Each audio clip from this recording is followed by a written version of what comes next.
Let's go back in time to 2004. The Indian Ocean tsunami happened. First landing on Mars. George Bush was president. The Facebook was launched, among many other things.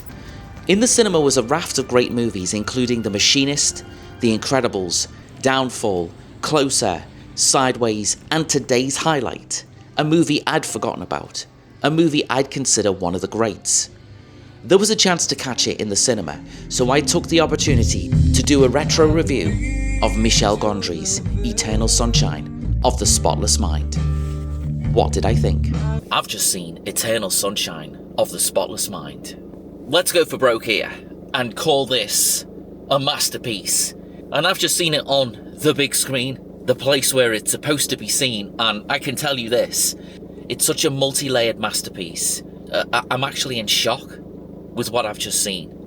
Let's go back in time a little bit. It's 2004. I think that's when it came out. I'm assuming it was released in the UK in January 2005, which is why we've got it now in 2025, which would make it 20 years old, which would make me extremely old. Oh my God. But I never saw it the first time round in the cinema, because why would I go and see something like this? Well, what a fool. What a fool. 2004 was an amazing year, and I have no idea why I didn't see Eternal Sunshine of the Spotless Mind on the big screen. I don't know why. So, I've rectified that. I've just been to see it in 2025 on the big screen. And boy, do I feel lucky. Eternal Sunshine of the Spotless Mind is one of those movies that kind of came out of nowhere. It's directed by Michel Gondry, and he is, he's a graphic designer as much as anything else. He came up with this, and you've got to think to yourself, how the hell does somebody come up with this? Its whole entire concept, the fact that it's about wanting to erase somebody from your mind, from existence, but realizing that you don't want to do that. So what you do is you try and find a place where they'll never vanish. I mean, just the mind fuck of a concept of that is like, oh my God. But Michel Gondry made it real. He realized that idea and he made it into a movie. And a movie that is, up until this point, I'd always thought that this film was pretty damn good. But having just seen it as it was meant to be seen, it's one of the greatest films ever made, I'm pretty damn sure. I'm not saying that lightly. I'm saying that with proper truth to it. But now I've just been to see Eternal Sunshine of the Spotless Mind in a major multiplex. What an experience. There was 5 or 6 other people in there. Not that many people, but I know we've either all seen it before and love it, or we wanted to experience it for the first time ever. And either of those two things are just as special as each other. Imagine seeing that for the first time now. It's rated 15, so anyone 15 and above. Imagine seeing that for the first time in the cinema today, in 2025. But then also imagine seeing it in the cinema, having loved it for 21 years, Imagine that. Also just as amazing. What an experience. Let's talk some more about Eternal Sunshine of the Spotless Mind. But let's get out of here first.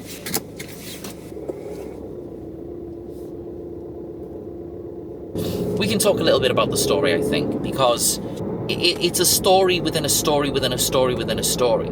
Some of the questions that this film throws up are deeply philosophical. Does every encounter that you have in your life, does it get stored in your memory somewhere?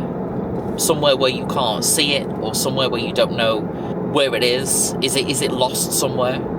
And if you wanted to, could you access that memory? Could you find it? What if you had a relationship that was the greatest thing ever? And then what if that relationship went wrong? What if those memories of that person you just couldn't keep in your mind anymore? You couldn't cope with it anymore. What would you do? What if there was a company out there that could erase your memory, that could make you feel whole again, that could make you forget about what you just experienced in every way, shape or form? And that's kind of the idea behind Eternal Sunshine of the Spotless Mind. Imagine being with somebody long enough for that person to make you feel different than what you used to feel. Imagine there being a way of you actually being able to change that.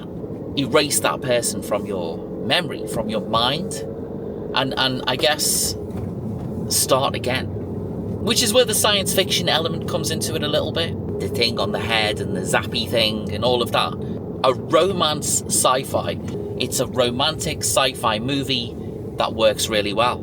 Combining those two things together, that ain't easy at all. It's a real special movie. It's a real special movie. Like, everything that happens is unconventional, but not so unconventional that it's, inaccessible. Those are my favourite kind of films. The ones that are a little bit weird, but not so weird that you kind of go, no. Eternal Sunshine of the Spotless Mind is right in the middle of accessible and inaccessible. I absolutely love it for that. Kate Winslet, I think this is her best performance. I mean, she's in some incredible movies. I mean, Revolutionary Road is another one where she just puts in an absolutely jaw-dropping performance. But this is completely different than Revolutionary Road. Oh my God, is it just different? Yes, it is. The character, Clementine, has got so much depth and so much life behind her eyes, and life in the way that she moves and the way that she says everything and the way that she does everything. It's a fully rounded, three-dimensional character with a history that we don't know about, but we know she's got a history. We know that she's got a future. We know everything about her just from the way that Kate Winslet plays the character. And she plays that character like it's her, like it's who she is. And the same goes for Jim Carrey. He is a chameleon in terms of his acting ability. There's a couple of performances of his that I love more than the sort of obvious stuff. The Mask, for example. I think that's the first time I ever saw Jim Carrey in a movie. And The Mask is it is phenomenal. It is phenomenal. But the two favourite performances that I love from Jim Carrey more than anything else, more than all of that comedy stuff, one is a movie called The Majestic. He plays the son of a cinema owner. I've not seen that movie for a long time, actually, and it's making me want to go and watch it. It is Jim Carrey's second best role, only to this in Eternal Sunshine of the Spotless Mind.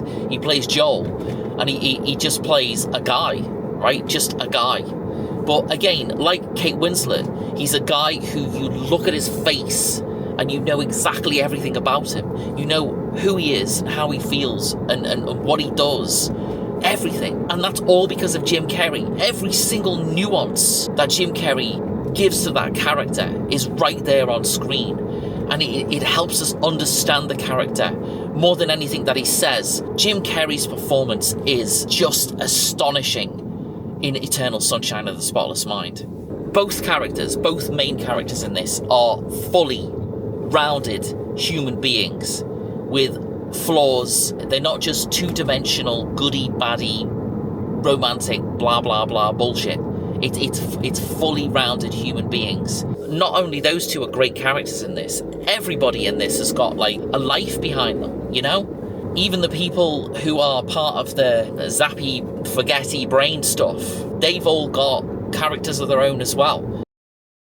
Elijah Wood is horrible. Isn't he horrible? And again, seeing it there on the big screen is oh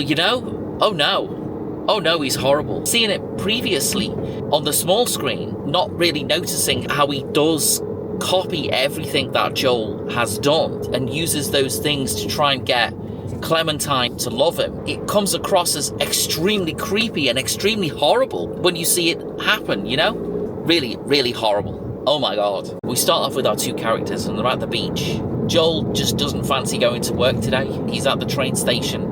He's waiting for his train to take him to work, and he just doesn't feel like it. He's just not up for it today. So he sort of disappears across the train platform and gets on a train to Montauk, which, I don't know where Montauk is, but I guess it's a seaside place in New York. Is it New York? Am I right? Is that right? I don't know. That's where he goes. He goes to Montauk. And in Montauk, he meets Clementine. And they hit it off. They chat, they have fun. They've got a spark between them. But little do we know at that point why they're there and what it is and what it means. and how it circles back on itself, and how important that is for the entire story, because that becomes the refuge, if you will. That becomes the place where they can both be, where they can't be erased. And it's Montauk, and it's glorious, and it's beautiful.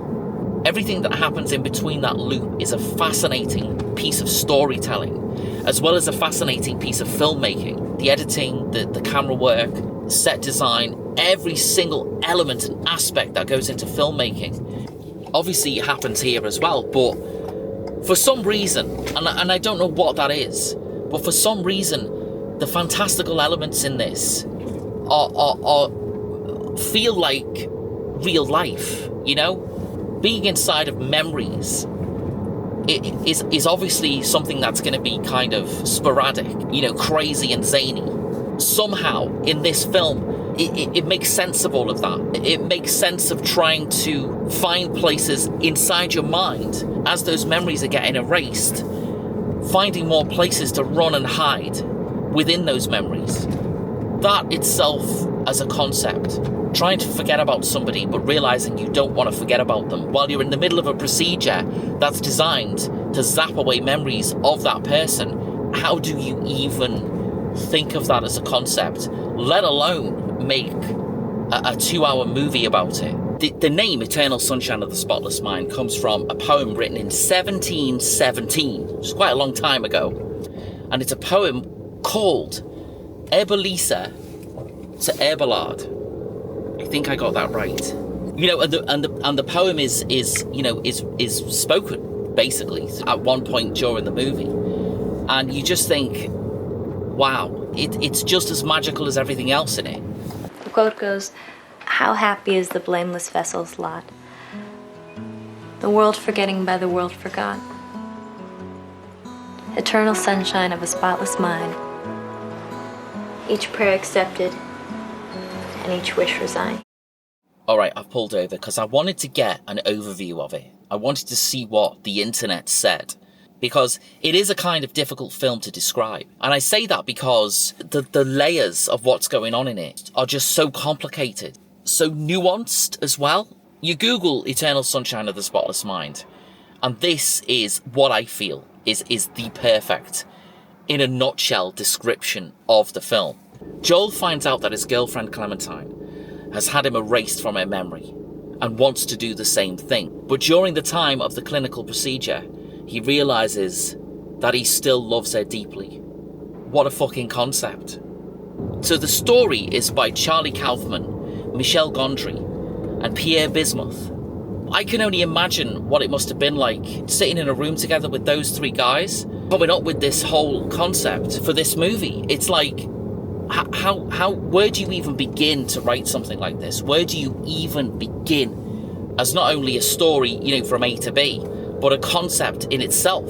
So the screenplay is by Charlie Kaufman. So why does that matter? And I think it matters because he's written some mighty fine screenplays in his time, and all pretty bizarre as well. Being John Malkovich, adaptation, this, Eternal Sunshine, you know, pretty amazing pieces of work. Stuff that I just want to watch right now, you know? The writing talent, the directing talent are another, like, piece of the puzzle that go into making this a masterpiece. But there it is. I mean, it's realised, and it's here, and it's happened, and it exists. And my God, does it exist. Thanks for watching the Film Podcast and a retrospective review of Eternal Sunshine of the Spotless Mind. You know, seeing classics in a cinema can bridge that gap between the past and the present. So if you get the chance to see one of your favourites on the big screen, take that chance. Go and enjoy it. Like and subscribe, and I'll see you next time on the Film Podcast.